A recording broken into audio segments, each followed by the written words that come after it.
सो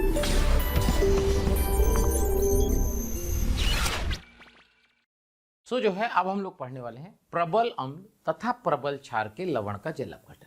ऐसा तो नहीं लग रहा कि सर पढ़ाते जा रहे हैं क्वेश्चन नहीं कराएंगे। बेटा सारे पढ़ने के बाद फिर क्वेश्चन करेंगे, क्योंकि आपको आइडेंटिफाई, आपको पता करना पड़ेगा ना कौन सा सॉल्ट है कौन सा, तब क्वेश्चन का मजा आएगा ना। प्रबल अम्ल तथा प्रबल क्षार के, देखो तो जैसे NaCl, आपने NaCl का C मोलर लिया, जैसे ही इसको जल में डालोगे ये ऐसे चेंज हो जाएगा। पहले 0 0 था, बाद में ये 0 हो गया, ये C मोलर, ये C मोलर। अब देखो एक बात समझो, यहां पर आप देखना कि यहां पर धनायन तथा ऋणायन दोनों ही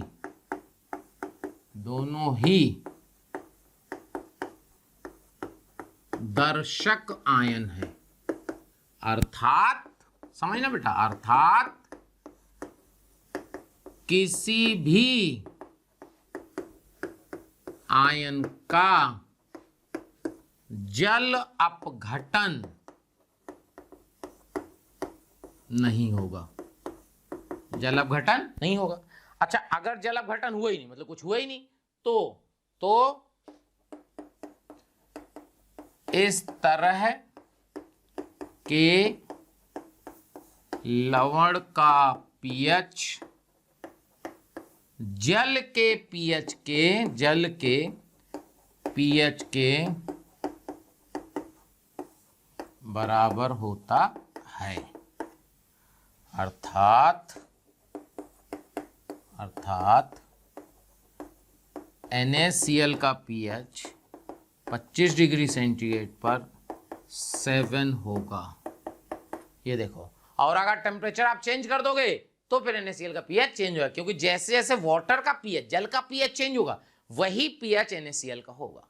मतलब कोई भी प्रबल अम्ल या प्रबल क्षार का पीएच होगा, सॉल्ट होगा, तो उसका पीएच जल के पीएच के बराबर होगा। क्या बात समझ में आ रही? नोट करिए। हाँ भाई, तो अपन जो है बात कर रहे थे दुर्बल अम्ल तथा दुर्बल क्षार के लवण का जल अपघटन। तो जैसे मान लीजिए कि एसिटिक एसिड और अमोनिया हाइड्रोक्साइड का लवण है, C मोलर इसकी सांद्रता है। जब इसको वाटर में आप मिलाओगे तो ये ऐसे टूट जाएगा बेटा ना। तो यहाँ ये पहले तो 0 0 आएगा, बाद में ये 0 हो जाएगा, ये C हो जाएगा, ये C हो जाएगा। अब खास बात यह है कि इसमें दोनों ही पार्ट, धनायन तथा ऋणायन, क्या है? दुर्बल के पार्ट है, दुर्बल अम्ल तथा दुर्बल क्षार। तो दोनों ही पार्ट का जल अपघटन होगा, यानी CH3CO NH4 प्लस वाटर, और इससे बनेगा CH3COH NH4OH। ये देखिए, यहां पे आप देखोगे तो दोनों ही पार्ट का जल अपघटन होगा। और अगर इसका सांद्रता C है और डिग्री ऑफ हाइड्रोलाइसिस यानी कि, ठीक है, जल अपघटन की कोटि H हो, तो आप इसको ऐसे लिखोगे, यहां बेटा CH बन जाएगा, यहां CH बन जाएगा। और इसका इक्विलिब्रियम कांस्टेंट क्या होगा? जैसे याद करो, दुर्बल अम्ल तथा प्रबल क्षार के सॉल्ट का जो अपघटनी जल अपघटनी नियतांक था वो क्या था? KW/Ka। यानी जो दुर्बल होता है उसके साम्य स्थिरांक से डिवाइड कर देते हैं। तो यहां दोनों दुर्बल हैं तो दोनों से डिवाइड कर दीजिए, तो इसका जो KH होगा बेटा वो ये होगा, ये देखो, क्लियर? सो KW/Ka का वैल्यू आप क्या लिखिएगा? CH का square this into this divided by C 1 - H। देखो तो यहां से आ जाएगा C 1 - H का स्क्वायर ना बेटा, 2 है ना, तो यहां से आ जाएगा H/1 - H का स्क्वायर। ये देखो, चेक करो, यानी कि अगर H का वैल्यू 1 से कम हो तो H का वैल्यू आ जाएगा के डब्ल्यू बाई के ए के बी का अंडर रूट। ये देखिए। अच्छा, खास बात जो इसमें सबसे इंपॉर्टेंट है वो ये कि जल अपघटन की कोटि लवण की सांद्रता पर निर्भर नहीं करती। देखो कहीं सी नहीं है, यानी अगर कहा जाए कि 0.1 मोलर का 20% है, 0.2 का कितना होगा? 20% ही होगा। देख लो, इस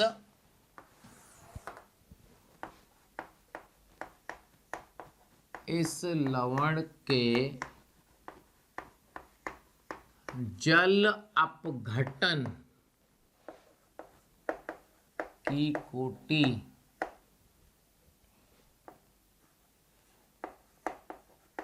लवण की सांद्रता पर निर्भर नहीं करती, अर्थात जल मिलाने पर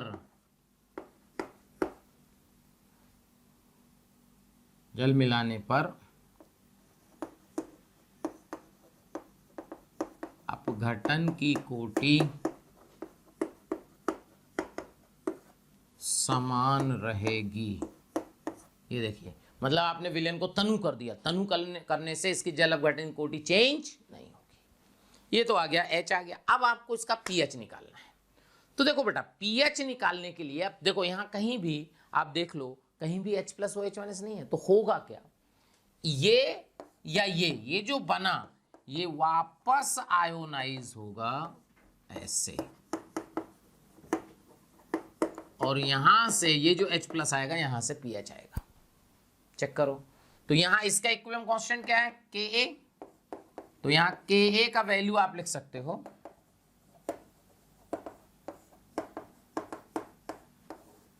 ये देखो, तो यहां से जो H प्लस का वैल्यू आएगा वो आ जाएगा Ka एसिटिक एसिड का कंसंट्रेशन बाई एसीटेट आयन का कंसंट्रेशन। ये देखिए, ये H प्लस है बेटा, ये देखो। अब ये जो आया ये कैसे आएगा? तो देखो यहां, फिर देखो यहां से आप क्या चेक कर सकते हो कि के डब्ल्यू बाई के ए के बी का वैल्यू जो आ रहा है, यहां आप क्या लिख सकते हो? एसिटिक एसिड का कंसंट्रेशन, अमोनियम हाइड्रोक्साइड का concentration divide by acetate ion का कंसंट्रेशन, NH4 का कंसंट्रेशन। चेक करो, वाटर तो लेते नहीं है। अच्छा, ये दोनों क्या है? सेम है। तो आप इसको लिख सकते हो कि भाई ये क्या लिख सकते हैं? CH3COH का स्क्वायर, CH3CO माइनस का स्क्वायर। ये देखो, तो क्या CH3COH बाई CH3CO माइनस का वैल्यू आ जाएगा under root KW by KAKB, और यहां आप रख दोगे तो H प्लस आ जाएगा। देखो, दिमाग लगाओ, नोट कर लो, फिर करते हैं। थैंक यू स्टूडेंट्स, इतना स्नेह और प्यार देने के लिए। आप लोगों ने मेरे को और मोशन परिवार को जो प्यार दिया है, जो स्नेह दिया है, मैं उसके लिए धन्यवाद कहता हूं। हजारों बच्चे हमारे वीडियो लेक्चर देख के लाभान्वित हो रहे हैं। बेटा, आप सभी बच्चों से रिक्वेस्ट है कि डिस्क्रिप्शन बॉक्स में जाइए और लिंक को क्लिक करिए और फ्री में अपना रजिस्ट्रेशन मोशन में सुनिश्चित करें। साथ ही साथ जिन बच्चों को डाउट सॉल्विंग और स्टडी मटेरियल की भी सुविधा चाहिए, वो लिंक पे जाएं और क्लिक करें और प्रीमियम कोर्स के लिए अप्लाई कर सकते हैं बेटा। तो यहां से जो है अपने को ये समझ में आया कि जो CH3COH बाई CH3CO माइनस का वैल्यू है वो आएगा under root KW by KAKB।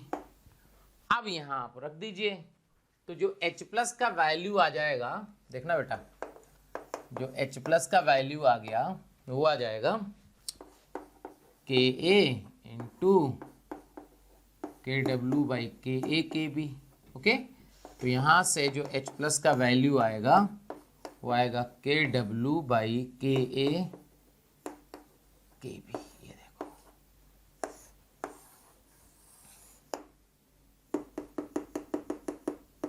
ये देखो,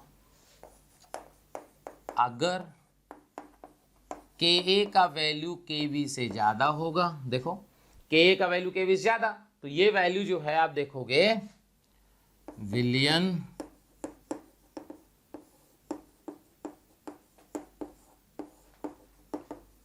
अम्लीय होगा तथा pH का जो वैल्यू होगा वो लेस देन 7 होगा। अगर Ka का वैल्यू लेस देन Kb हुआ यानी विलयन क्षारीय होगा,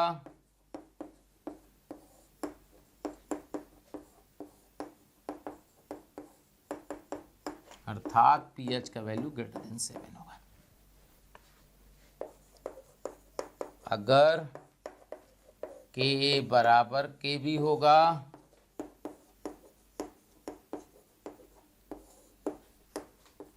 विलयन उदासीन होगा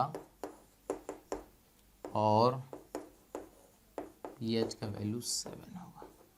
चेक करो बेटा, विलयन उदासीन होगा और pH का वैल्यू 7 होगा। तो इस तरह से जो है चारों प्रकार की लवण की हाइड्रोलाइसिस आपने पढ़ी कि कब कब हाइड्रोलाइसिस होगी, कौन हाइड्रोलाइसिस करेगा, विलयन का जो नेचर है वो अम्लीय होगा कि क्षारीय होगा, कैसे कैसे होगा ये आपने पढ़ा। इसके आगे हम बात करेंगे, नोट कर लीजिए।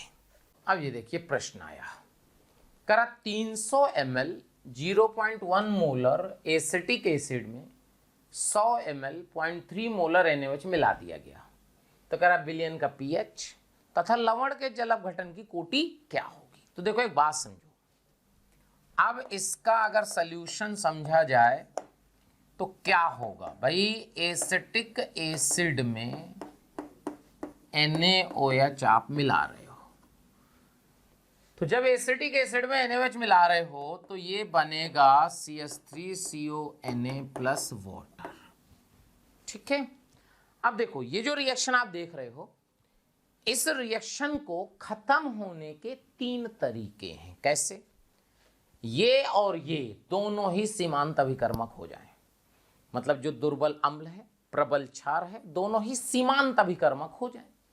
अगर दोनों सीमांत अभिकर्मक हो जाएंगे तो क्या बेटा ये दोनों खत्म हो जाएंगे। अगर दोनों खत्म हो जाएंगे तो क्या केवल लवण ही बचेगा। अच्छा, अगर केवल लवण ही बचेगा तो फिर इसका पीएच कैसे निकालेंगे, सॉल्ट हाइड्रोलाइसिस से, यानी जल अपघटन कराएंगे लवण का। पहला केस। दूसरा केस कि अगर मान लो ये सीमांत हो जाए, यानी जो दुर्बल वाला है वो सीमांत हो जाए, तो सीमांत यानी दुर्बल खत्म, यानी क्या, विलयन में प्रबल क्षार बच गया। अगर विलयन में प्रबल क्षार बच गया तो फिर विलयन का पीएच इसी से निकालेंगे, क्योंकि जो प्रबल क्षार से पीएच आएगा वो ज्यादा होगा। ये बहुत दुर्बल क्षार होता है, जो सॉल्ट है वो क्षारीय सॉल्ट है तो बहुत दुर्बल है, तो सारा का सारा पीएच हम प्रबल से निकाल लेंगे। 2 केस हो गए बेटा। तीसरा केस क्या है कि प्रबल वाला जो पार्ट है वो अगर सीमांत हो गया तो इसको फिर बना देते हैं हम लोग बफर विलयन, और उसकी बात इसके बाद करेंगे। ठीक है, समझ में आ गया। तो देखो 300 ml 0.1 दोनों को मल्टीप्लाई करो तो मिलीमोल आ जाएंगे ना बेटा, मिलीमोल। मिलीमोल क्या हो गया इसके, 300 इंटू 0.1 30, इसके हो गए 100 इंटू 0.3, इसके भी 30। तो क्या दोनों के मिलीमोल 30-30 हैं, यानी क्या ये दोनों ही सीमांत अभिकर्मक हैं, यानी क्या ये खत्म हो गए, 0 हो गए देखो, और यहां से 30 मिलीमोल बन के आ गया। तो जो सॉल्ट है आपके पास उसकी सांद्रता क्या होगी, मिलीमोल है 30 डिवाइड बाई टोटल वॉल्यूम 300 और 100 400 इसका टोटल वॉल्यूम है। देखो तो 3/40 इसका जो है C आ गया, ये देखो। अब आपको इसका क्या निकालना है, डिग्री ऑफ हाइड्रोलाइसिस, लवण की जल अपघटन कोटि और पीएच। तो देखो बेटा CH3CONa में Na क्या है, दर्शक, यानी जो भी पीएच आएगा क्या CH3CO माइनस से ही आएगा, और इसका वाटर से रिएक्शन होगा तो CH3COH और OH माइनस बनेगा। अब देखो एक तो h निकाल के करना, दूसरा तरीका भी आप लग सकते हो, अगर फॉर्मूला आप लगाने नहीं चाहते, सीधे अपने दिमाग कर लगाना है, तो देखो 3/40 यहां से लिखो, x निकला, यहाँ x बना, यहाँ x बना, ये देखो ऐसे भी कर सकते हैं। इसका इक्विलिब्रियम कांस्टेंट आपको पहले बताया था KW/KA, तो KW/KA का वैल्यू आएगा x²/3/40 - x। अब देखो KW होता है 10⁻14 और K है 10⁻5, तो KW/K हो जाएगा 10⁻9 और C है आपका 3/40, तो ये अब निग्लेजिबल हो जाएगा, ये लो, ये खत्म। तो यहां से आ जाएगा, चेक करो बेटा कितना आएगा, यहाँ आएगा 3KW/40 KA का √x, ये लो। क्या KW के सब पता है, x आ गया। अच्छा अगर x आ गया तो देखो x का मतलब ही OH माइनस कंसंट्रेशन है। क्या OH माइनस कंसंट्रेशन आ गया। यहां से POH क्या होता है, POH होता है minus log of OH minus concentration, x का वैल्यू रख देंगे, POH आ गया।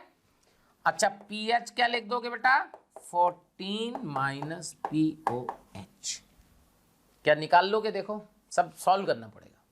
अच्छा जल अपघटन की कोटि क्या लिख दोगे, x/3/40 यानी 40x/3, चेक करो जो जल अपघटन की कोटि आ जाएगी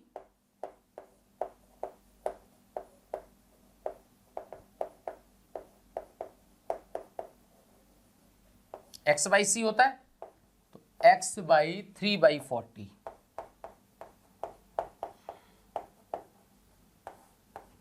ये लो।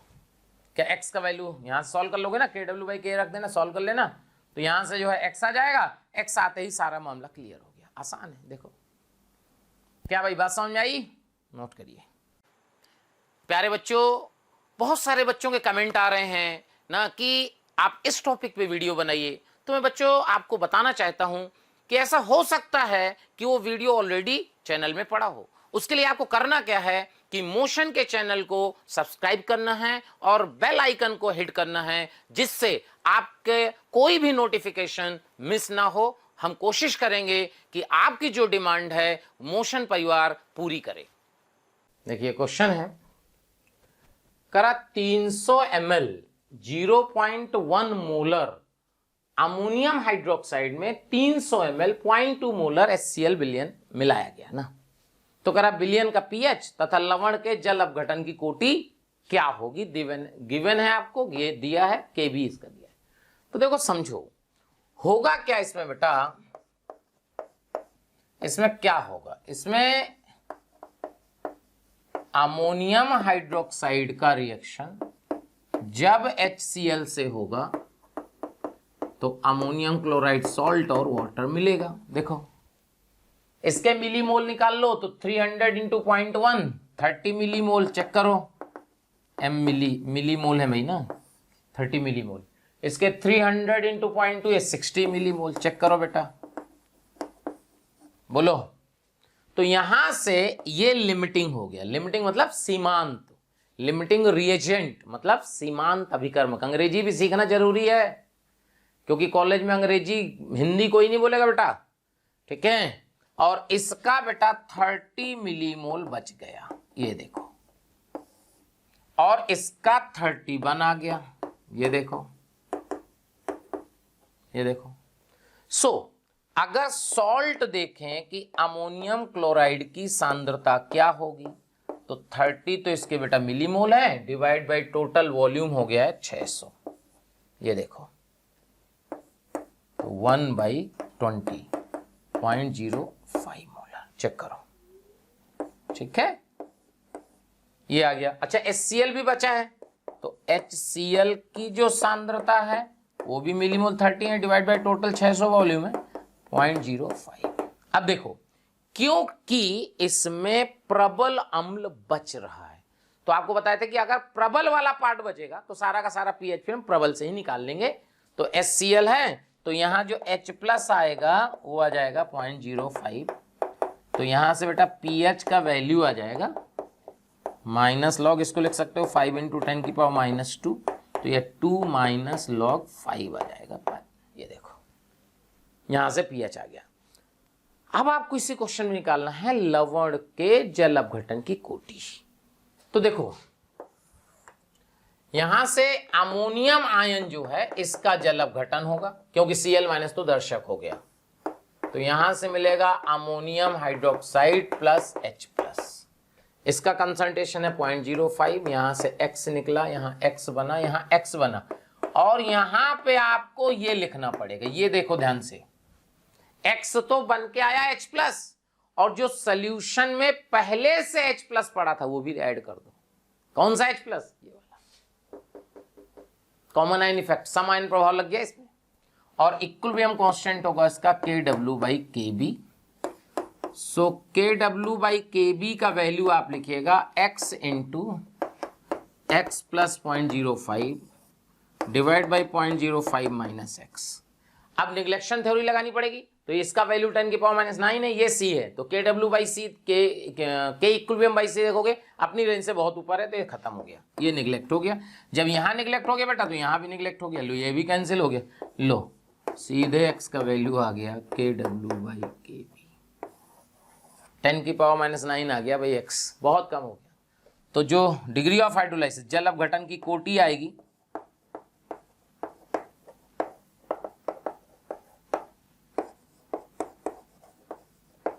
वो आ जाएगी X डिवाइड बाई 0.05। ये देखो कर लोगे, आसान, देखो ठीक है, नोट कर लो।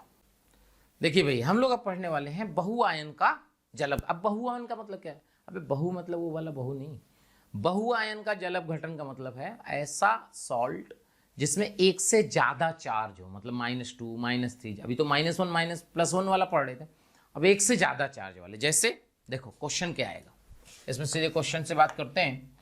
क्वेश्चन ये है कि 0.1 मोलर Na2S बिलियन में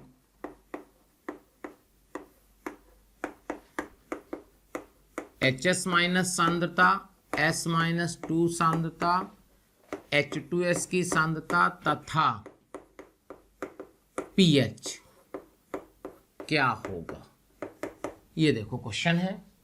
और इसमें जो दिया है आपको,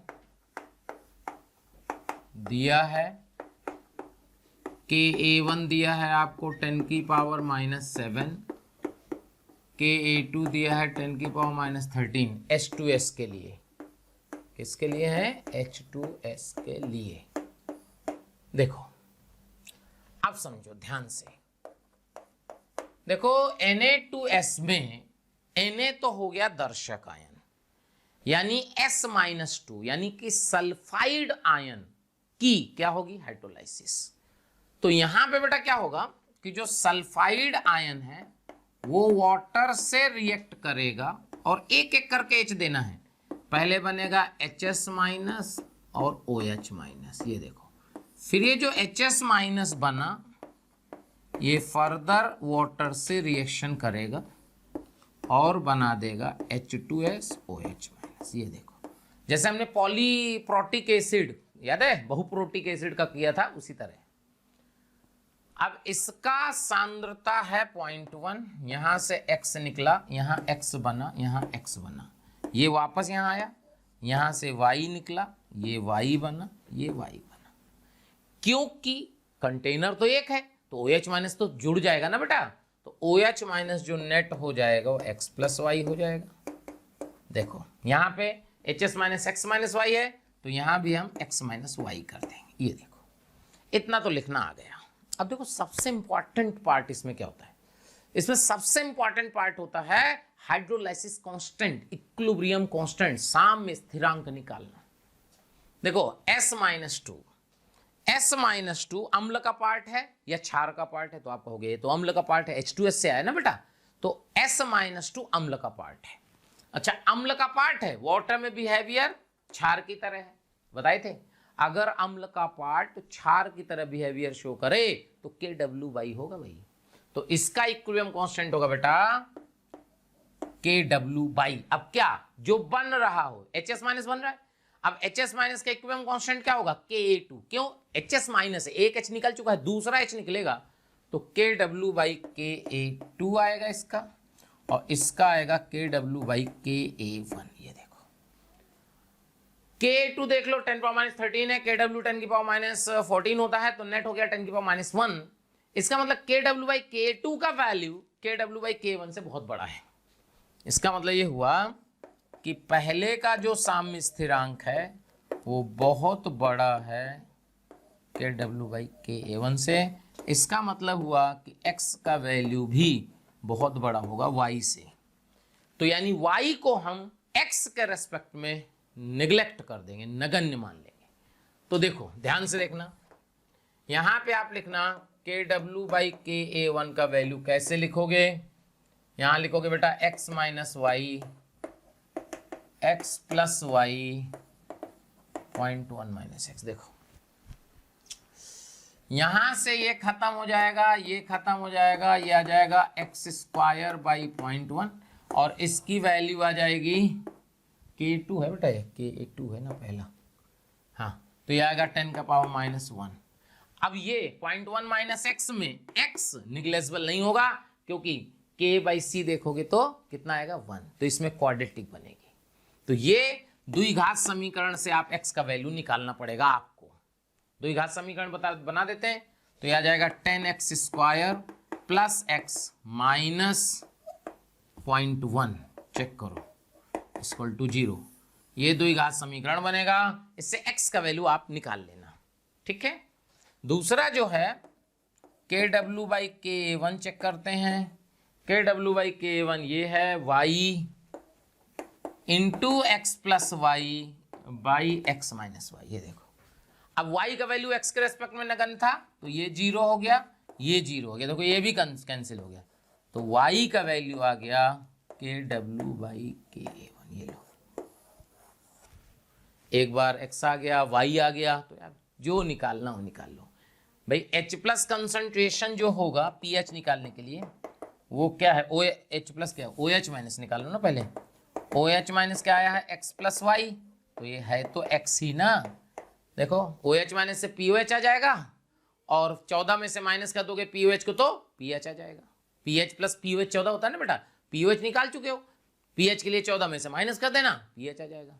देखो इसका कंसंट्रेशन क्या हो गया x, इसका क्या हो गया x, इसका क्या हो गया y, इसका क्या हो गया 0.1 माइनस एक्स। सब निकाल लो, XY निकालने के बाद कुछ रह नहीं जाता। देखो सबसे इंपॉर्टेंट पार्ट जो होता है ना इसमें, वो होता है इनका हाइड्रोलाइसिस कांस्टेंट निकालना, क्योंकि अगर आप हाइड्रोलाइसिस कांस्टेंट गलत कर दिए तो फिर सब गलत आ जाता है। समझ में आ गया। तो इस तरह पॉली जो बहुआयन है उनका एक एक करके हम लोग आयोनाइजेशन करते हैं, और फिर विलयन का पीएच, जल अपघटन की कोटि कैसे कैसे निकालते हैं, कब क्या निगलेक्ट करना है, ये आपको बेटा समझ में आना चाहिए।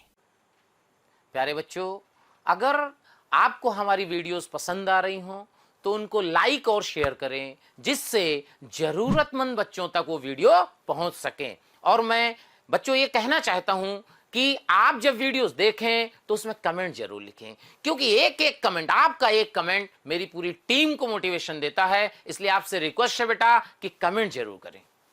एम्फोटेरिक सॉल्ट का पीएच, उभयधर्मी लवण। एम्फोटेरिक सॉल्ट क्या होता है, ऐसा सॉल्ट जो अम्ल भी हो और क्षार भी हो, उसे हम लोग एम्फोटेरिक सॉल्ट कहते हैं, ये उभयधर्मी, ठीक है। इसका पीएच निकालना है, तो देखो सबसे पहले क्या है कि क्या होता है बेटा, इसका एक फॉर्मूला है, उसको फॉर्मूला याद कर लोगे आंसर आ जाएगा। लेकिन सबसे इंपॉर्टेंट चीज क्या है कि आप पहचान पाओ कि वो उभयधर्मी है या नहीं है। जैसे NaHCO3, देखो उभयधर्मी कैसे देखना है। अगर निगेटिव है, निगेटिव चार्ज है, मान लीजिए जैसे NaHCO3 तो HCO3 माइनस, तो ये H प्लस तो पक्का लेगा, यानी बेस तो है।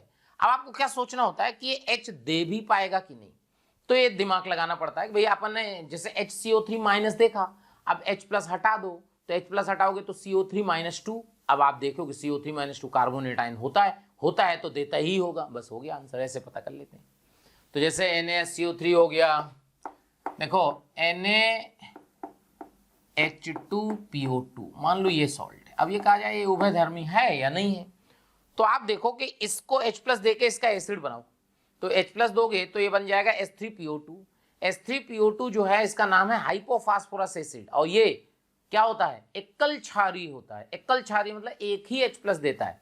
यानी H2PO2 माइनस से H प्लस आप निकाल नहीं सकते, यह केवल क्षार होगा, अम्ल नहीं होगा। इसका मतलब यह है उभयधर्मी नहीं होगा। देखो, लेकिन अगर आप Na2HPO4 की बात करें, ये देखो, तो Na2HPO4 क्या है बेटा, इसका सॉल्ट एसिड क्या होगा, H3PO4। H3PO4 में 3 H निकलते हैं और 2 ही H निकल चुके हैं, तीसरा भी निकलेगा, यानी ये उभयधर्मी है, ये उभयधर्मी है। देखो, इसके बाद आप इस तरह लिख सकते हैं NaHS, ये भी उभयधर्मी है। देखो, इसके बाद जो है आप ऐसे देख सकते हैं, ये देखो, यहां से H प्लस लेगा, यहां से H प्लस देगा, तो ये भी उभयधर्मी हो गया। देख लो, तो ये उभयधर्मी सॉल्ट है। क्लियर? ये अब इनका पीएच कैसे निकालते हैं, तो देखो, मान लीजिए क्वेश्चन आया सपोज कि 0.1 मोलर NaHCO3 का पीएच क्या होगा, मान लीजिए ये क्वेश्चन है। तो इसमें गिवन क्या क्या है, देखो, Ka1 आपको दिया होगा 10⁻⁵, Ka2 दिया होगा 10⁻8, H2CO3 के लिए, Ka1 Ka2 किसके लिए है, H2CO3 के लिए। तो बात जरा समझिएगा बेटा, क्या होगा, पहले क्या होगा कि जो HCO3 माइनस है, देखो, जब ये वाटर से रिएक्शन करेगा तो इसके दो एम्फोटेरिक है ना, तो ये वाटर को H दे भी सकता है और वाटर से H ले भी सकता है। तो अगर वाटर को H दिया तो ये बनाएगा H3O प्लस कार्बोनेट आयन। तो देखो, ये एसिड का पार्ट है और एसिड की तरह बिहेवियर शो कर रहा है, और एसिड का पार्ट अगर एसिड की तरह बिहेवियर, तो इक्विलिब्रियम कांस्टेंट K1 K2, तो ये कि दूसरा H निकल रहा है, तो इसका साम्यस्थिरांक हो गया K2। और अगर HCO3 माइनस ने वाटर से रिएक्शन किया और ये बना दिया, यानी H ले लिया, ये देखो, तो ये देखो आपको OH माइनस मिल रहा है, यानी अम्ल का पार्ट है, क्षार की तरह बिहेवियर शो कर रहा है। तो KW बाई, अब बाई बताए थे जो बन रहा हो उसका इक्विलिब्रियम कांस्टेंट, तो क्या बन रहा है, H2CO3। अच्छा, H2CO3 का इक्विलिब्रियम कांस्टेंट पहले ही H निकालेगा ना बेटा, तो Ka1, ये देखो, यहां से 0.1 से यहां x निकला, यहां x बना, यहां पे अगर देखोगे तो यहां y निकला, यहां y बना, यहां y बना। अब देखो, ये 0.1 माइनस वाई, ये है, तो सेम होना चाहिए बेटा, ऐसा हो जाएगा। अब एक बात समझो, यहाँ ये देखो H3O प्लस एक्स है, OH माइनस वाई है, बट ये आपस में भी रिएक्शन करेंगे, तो इसलिए यहाँ पे x और y आप मत लिखो। क्यों मत नहीं लिखो, क्योंकि ये H प्लस OH माइनस एक ही कंटेनर में आपस में भी तो रिएक्शन करके वाटर बनाएंगे, तो कितना बचेगा कितना बनेगा अपने को पता नहीं है। तो ध्यान से देखना कैसे इसको सॉल्व करेंगे। तो देखो बेटा, K2 का वैल्यू आप क्या लिखोगे, K2 का वैल्यू लिखोगे, H3O प्लस है, यहां आप लिख सकते हो x divide by 0.1 minus x minus y, और KW बाई Ka1 का वैल्यू आप लिखोगे y OH minus concentration by 0.1 minus x minus y. देखो, अब क्या है कि देखो, ये भी वीक है, ये भी वीक है, यहां पे क्या होगा, जैसे मान लो OH माइनस जो भी आएगा, मान लो OH माइनस ज्यादा है, तो ज्यादा है तो H इसको कम क्या करेगा, H प्लस को खींचेगा, तो खींचते खींचते ये इसको भी आगे ले जाएगा। तो लगभग आप देखोगे कि यहां कंसीडर करना पड़ेगा कि मानना पड़ेगा कि x जो है लगभग y के बराबर है। अगर x लगभग y के बराबर है, दोनों को डिवाइड कर दीजिए, दोनों को डिवाइड कर देंगे तो देखो क्या आ जाएगा, यहां से आ जाएगा Ka2 बाई KW, Ka1 ऊपर पहुंच गया, दिस इज इक्वल टू, बाकी देखो x और y सब बराबर करके सब कैंसिल हो जाएगा, यहां बच जाएगा H3O प्लस बाई OH माइनस। ये देखो, H plus into OH minus क्या होता है, KW, तो OH माइनस क्या हो जाएगा, KW बाई H3O प्लस। देखना, Ka2 Ka1 by KW equal to H3O plus बाई OH माइनस की जगह लिख सकते हैं आप KW बाई H3O प्लस। ये देखो, तो KW कैंसिल, तो H3O प्लस का वैल्यू आ जाएगा अंडर रूट Ka1 Ka2, ये देखो H3O प्लस का वैल्यू आ गया। अगर H3O प्लस का वैल्यू आ गया, वही लॉग ले लो, माइनस से मल्टीप्लाई कर दो, तो पीएच का वैल्यू आ जाएगा 1/2 PK1 प्लस PKA2। सब भूल जाओ, पूरी स्टोरी भूल जाओ, खत्म। केवल याद रखो पीएच का वैल्यू 1/2 PK1 प्लस PK2 होता है। एम्फोटेरिक सॉल्ट का आंसर आ गया। लेकिन अब इसमें एक लफड़ा है। लफड़ा क्या है कि क्या करते हैं लोग कि हमेशा जो है रट लेते हैं कि पीएच का वैल्यू जो है PK1/2 PK1 प्लस PK2/2 होगा। अच्छा, ये फॉर्मूला जो है 1/2 PK1 प्लस PK2 तभी मान्य है जब डाई बेसिक एसिड टक सॉल्ट हो, यानी 2 ही H निकल रहे हो। लेकिन अगर मान लो ऐसे क्वेश्चन आया कि 0.1 मोलर NaH2PO4 का पीएच क्या होगा, सपोज क्या होगा, गिवन है Ka1 का वैल्यू 10⁻⁵, Ka2 का वैल्यू 10⁻8, Ka3 का वैल्यू 10⁻11 H3PO4 के लिए सपोज। ये देखो, तो देखो ध्यान से, यहां पे देखो ये एम्फोटेरिक सॉल्ट तो है। अगर ये एम्फोटेरिक सॉल्ट है, उभयधर्मी सॉल्ट है, तो आपको क्या चेक करना है? आपको ये चेक करना है कि इसमें किस नंबर का H निकलेगा। चेक करो किस नंबर का H निकलेगा। देखो एक तो निकल चुका है ना, तो दूसरे नंबर का निकलेगा। तो पीएच का फॉर्मूला लिखिएगा 1/2, जिस नंबर का H निकलने वाला है PK2, उसके एक पहले लिख दीजिए PK1, आंसर आ गया। अब देखो यहां से एक बात समझो, अगर मान लो ये होता है 0.1 मोलर Na2HPO4, ये भी उभयधर्मी है देखो, तो इसका जो पीएच आएगा वो आएगा बेटा 1/2। ये देखो क्योंकि 2 H ऑलरेडी निकल चुके हैं, तो अब किस नंबर का H निकलेगा? तीसरे नंबर का। तीसरे नंबर का H निकलेगा तो आपको लिखना पड़ेगा PKA3 और एक उसके पहले वाला PK2। ये लो आंसर आ गया। चेक कर लो, फॉर्मूला लिखना सीख लो। अगर फॉर्मूला लिखना सीख लिए और ये पहचानना सीख लिए कि उभयधर्मी है, तो तुरंत आंसर आ गया। खास बात, उभयधर्मी का जो पीएच है वो सांद्रता पर निर्भर नहीं करता। देखो कहीं सांद्रता C का कहीं रोल नहीं है। क्या समझ में आ गया? देख लीजिए, नोट कर लीजिए। प्यारे बच्चों, अगर आपको मेरे वीडियो पसंद आ रहे हैं और आप मुझसे पढ़ना चाहते हैं, तो मैं अभी आपको एक नंबर दे रहा हूं, उस पर आज ही कॉल करें, जिससे आने वाले वीडियो आपको मिल जाएं और आप उससे लाभान्वित हों। नंबर लिख लीजिए 1800 2121 799।